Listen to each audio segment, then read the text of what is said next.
তোমরা বোর্ডে একটা খুবই গুরুত্বপূর্ণ অঙ্ক দেখতে পাচ্ছ। এই অঙ্কটা কত সালে এসেছে? এসএসসি 2005 সালে এসেছে। এই ধরনের অঙ্ক কিভাবে করব দেখতে পাচ্ছ, প্রত্যেকটা দুটো দিয়ে শেষ হচ্ছে, আবার দুটো দিয়ে শুরু হচ্ছে। দেখো 2 3 দিয়ে শেষ হলো আর 2 3 দিয়ে শুরু হলো। সেম ভাবে এখানে 3 4 দিয়ে শেষ হলো, 3 4 দিয়ে শুরু হলো। এখানে 4 5 দিয়ে শেষ হয়েছে, এখানে 4 5 দিয়ে শুরু হয়েছে। তাহলে এই ধরনের অঙ্ক কিছু দেখবো না, শেষে যেটা আছে সেটাই হয়ে যাবে লসাগু। মানে এটাই দিয়ে উপরে কি করে দেবো? গুণ করব। তাহলে কি করব? গুণ করে দেবো, প্রত্যেকটার উপর এটা দিয়ে গুণ করে দেবো। তাহলে 4 গুণিত 5 গুণিত 6 বাই 1 গুণিত 2 গুণিত 3 প্লাস 4 গুণিত 5 গুণিত 6 বাই 2 গুণিত 3 গুণিত 4 প্লাস 1 4 গুণিত 5 গুণিত 6 বাই 3 গুণিত 4 গুণিত 5।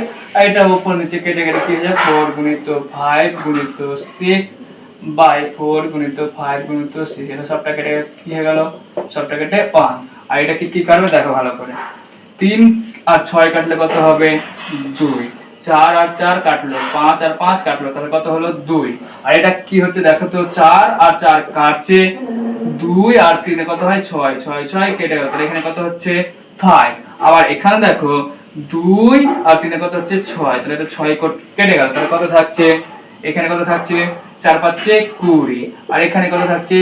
5 প্লাস এখানে কত থাকছে? 2। এখানে কত থাকছে? 1। আর নিচে টোটালটা লসাগু তাহলে কত?